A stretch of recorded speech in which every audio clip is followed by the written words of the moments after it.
제80편 아삽의 시. 인도자를 따라 소사님 에두세 맞춘 노래.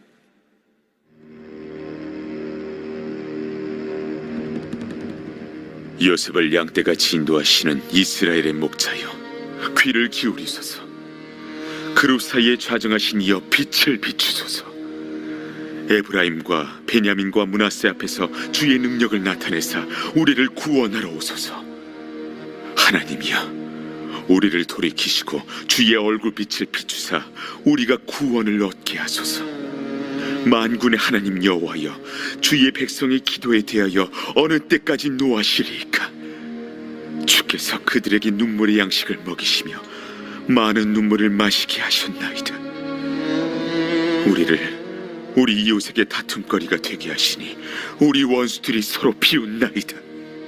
만군의 하나님이여, 우리를 회복하여 주시고 주의 얼굴의 광채를 비추사 우리가 구원을 얻게 하소서.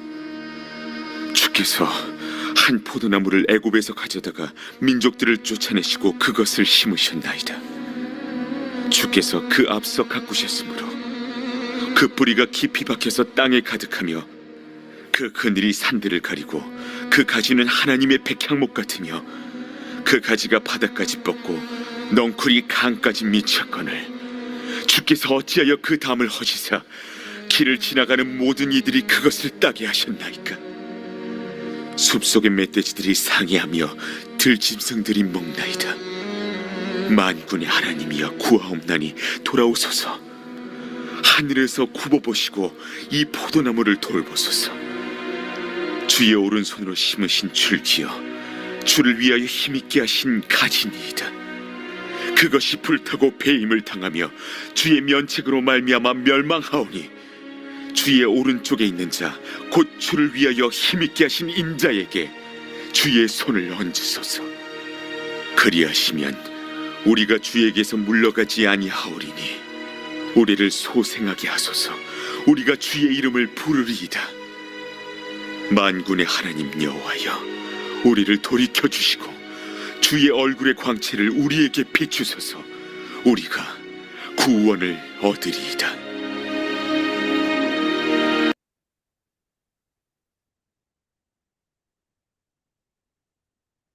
오늘 본문의 말씀은 하나님의 얼굴을 구하는 말씀입니다. 시편 80편의 역사적 배경은 북이스라엘의 멸망의 그런 배경입니다. 1절에 보면 요셉이라는 이름이 나옵니다. 또 2절에 보면 에브라임, 므낫세, 베냐민 지파의 이름이 나오고 있습니다. 요셉의 후손들이 에브라임과 므낫세입니다. 북이스라엘의 대표적인 이런 지파인 것이죠. 그래서 북이스라엘을 말할 때 에브라임이라고 또 부르기도 하였습니다. 요셉의 동생이 베냐민이죠. 그래서 에브라임, 므낫세, 베냐민의 이름을 거론하는 것은 북이스라엘을 가리키는 것입니다.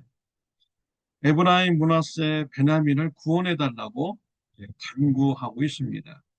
북이스라엘이 매우 어려운 처지에 빠진 것을 우리가 알 수가 있는 것이죠. 북이스라엘은 BC 722년에 아수르에 의해서 멸망당하게 되었습니다. 그 시대적 배경이 오늘 시편 80편의 배경입니다. 시편 80편에서는 하나님과 북이스라엘의 관계를요, 목자와 양의 관계로 표현하였습니다. 또 포도원 농장 주인과 포도나무의 그런 관계로 하나님과 이스라엘의 관계를 비유하였습니다. 하나님께서 포도나무를 애굽에서 가져다가 가나안 땅에 심었습니다. 여기서 포도나무는 이스라엘을 상징하는 것이죠. 가나안 땅에 있는 이런 민족들을 다 내쫓으시고 가나안 땅에 포도나무를 심었습니다. 이 포도나무는 왕성하게 성장하게 됩니다. 그래서 포도나무의 그늘이 산을 가리었다라고 했습니다. 또 백향목과 같이 포도나무가 하늘을 높이 자랐다라고 했습니다. 또 포도나무의 가지는 바다와 강까지 이르게 되었다라고 했습니다. 바다는 블레셋을 말하는 것이죠. 그래서 이스라엘이 강력해져서 블레셋까지 영향력을 미치게 되었다. 또 강까지 영향을 미쳤다라는 것은 유브라데 강을 말하는 거죠. 아수르와 바벨론의 그런 나라들까지 영향력을 미치는 강대한 나라가 되었다라는 것입니다. 그런데 지금 북이스라엘 상황은 어떻게 되었습니까? 멧돼지가 포도나무 열매를 먹고요. 들짐승이 포도나무 열매를 먹습니다. 포도나무와 가지가 배임을 당하고 또 포도나무가 불태워지게 되었습니다. 아수르에 의해서 모든 것이 약탈당하고 배임당하고 불타면서 멸망하는 그런 북이스라엘이 되었다라고 말하고 있는 것입니다. 이런 어려움의 상황에서 시편 기자는 목자이신 하나님께 도움을 이제 간구합니다. 하나님의 얼굴의 빛을 비추어 달라고 간구합니다. 3절에 보면 하나님이여 우리를 돌이키시고 주의 얼굴의 빛을 비추사 우리가 구원을 얻게 하소서. 또 7절에 보면 만군의 하나님이여 우리를 회복하여 주시고 주의 얼굴의 광채를 비추사 우리가 구원을 얻게 하소서라고 말씀하고 있습니다.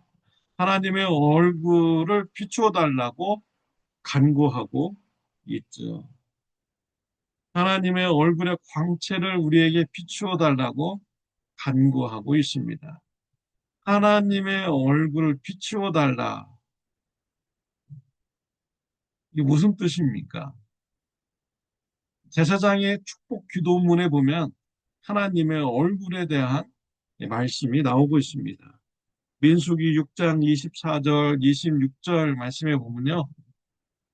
여호와는 네게 복을 주시고 너를 지키시기를 원하며 여호와는 그의 얼굴을 네게 비추사 은혜 베푸시기를 원하며 여호와는 그 얼굴을 네게로 향하여 주사 평강 주시기를 원하노라 할지니라. 제사장의 축복 기도문이죠. 하나님의 얼굴을 비춰주셔서 은혜 받게 해주세요. 하나님의 은혜 받게 해주세요. 또 여호와의 얼굴을 향하여서 내게 향하여 비추어 주셔서 평강 받게 해주세요. 라고 제사장이 축복 기도를 한 것입니다.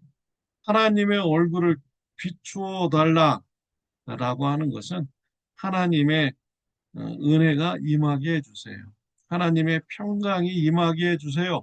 라는 이러한 뜻인 것입니다. 또 시편 31편 16절에 보면 주의 얼굴을 주의 종에게 비치시고 주의 사랑하심으로 나를 구원하소서. 주의 얼굴이 비춰지면 구원받게 된다라는 이런 신앙을 고백을 하고 있습니다. 주의 얼굴을 구한다는 것은 하나님의 은혜를 구하는 것입니다. 하나님의 평강을 구하는 것입니다. 하나님의 구원을 구하는 것입니다. 지금 시편 80편의 배경은 북이스라엘이 멸망하는 이러한 때인 것이죠. 이런 어려운 때에 하나님의 얼굴을 내게 비추어 달라고 간구하고 있습니다. 이스라엘 백성들에게 비추어 달라고 간구하고 있습니다. 하나님의 은혜를 주시고 평강을 주셔서 구원받게 해달라고 간구하고 있는 것입니다. 비록 나라는 멸망하였지만 하나님의 얼굴이 비춰져서 은혜가 임하고 평안이 임하고 구원이 임하는 이런 축복을 받게 해달라고 간구하고 있는 것입니다. 다윗은 사울 왕을 피해서 도망자의 삶을 살았습니다. 도망자의 삶이 얼마나 힘들고 어렵습니까? 얼마나 불안합니까? 언제 붙잡힐지 모르고 언제 죽을지 모르는 이러한 상태인 것이죠. 시편 4편 6절 8절을 보면 다윗은 이러한 도망자의 삶을 살 때 하나님의 얼굴의 빛을 간구하였습니다. 여호와여 주의 얼굴을 들어 우리에게 비추소서. 주께서 내 마음에 두신 기쁨은 그들의 곡식과 새 포도주가 풍성할 때보다 더하니이다. 내가 평안히 눕고 자기도 하리니 나를 안전히 살게 하시는 이는 오직 여호와이시니이다. 라고 했습니다. 다윗은 도망자의 삶을 살 때 하나님의 얼굴을 구하였습니다. 하나님의 얼굴에 비침을 당한 자는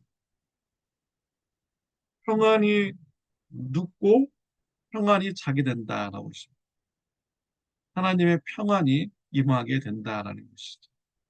그리고 포도주와 곡식이 주는 기쁨보다 더 큰 기쁨이 임하게 된다라고 고백하고 있습니다.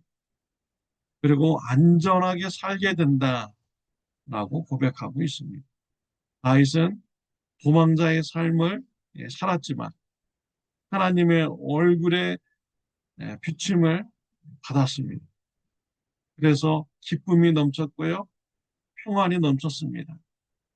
평안히 눕고 평안히 잠을 자는 이런 삶을 살게 된 것이죠. 그리고 안전하게 거하는 삶이 된 것입니다. 도망자의 삶은 변하지 않지만 다윗의 내면의 세계는 하나님의 축복을 받아서 기쁨과 평안과 안전함의 그런 마음을 누리면서 살게 된 것입니다. 사도행전 7장에 보면 스데반 집사님이 복음을 전하다가 하나님의 영광을 보게 됩니다. 사도행전 7장 55절, 56절 말씀에 보면요. 스데반이 성령 충만하여 하늘을 우러러 주목하여 하나님의 영광과 및 예수께서 하나님 우편에 서신 것을 보고 말하되 보라 하늘이 열리고 인자가 하나님 우편에 서신 것을 보노라 한데. 스데반 집사님이 유대인들 앞에서 복음을 전했습니다. 유대인들은 죽이고자 하는 눈빛으로 스데반을 쳐다보았습니다. 그런데 스데반은 이때 하늘을 보았을 때 하늘문이 열리고 하나님의 영광이 있는 것을 보게 됩니다. 그리고 그 옆에 예수님께서 서 계신 것을 보게 되었습니다. 이때 스데반은 그의 입술로 하늘에서 예수님께서 하나님 우편에 서 계시다라고 고백하게 됩니다. 이 소리를 들은 유대인들은 더욱더 화를 내서요. 돌로 스데반 집사님을 쳐서 죽였습니다. 그때 스데반 집사님의 반응은 어땠습니까? 59절, 60절 말씀해 보면요. 그들이 돌로 스데반을 치니 스데반이 부르짖어 이르되 주 예수여 내 영혼을 받으시옵소서. 무릎을 꿇고 크게 불러 이르되 주여 이 죄를 그들에게 돌리지 마옵소서. 이 말을 하고 자니라. 하나님의 영광을 바라본 스데반 집사님. 돌에 맞아 죽는 그 순간에 스데반 집사님은 평안했습니다. 구원의 확신을 얻었습니다. 그리고 용서의 기도를 드렸습니다. 그의 환경은 순교의 환경이었고 돌에 맞아 죽는 환경이었지만 스데반 집사님은 두려워하지 않았습니다. 또 억울해하지도 않았습니다. 스데반 집사님은 마음에 평안함이 있었어요. 그리고 또한 원수를 향하여서 용서를 베푸는 이러한 기도를 드린 것입니다. 하나님의 얼굴을 비침을 받으니까 스테반 지사님 내면에는 평안이 임하게 되고 구원이 임하게 되고 용서의 입술이 있는 것입니다. 사랑하는 성도 여러분, 삶에 어려운 문제가 있습니까? 해결되지 않는 문제가 있습니까? 이때 하나님의 얼굴을 비추어 달라고 시편 기자와 같이 기도하시기를 바랍니다.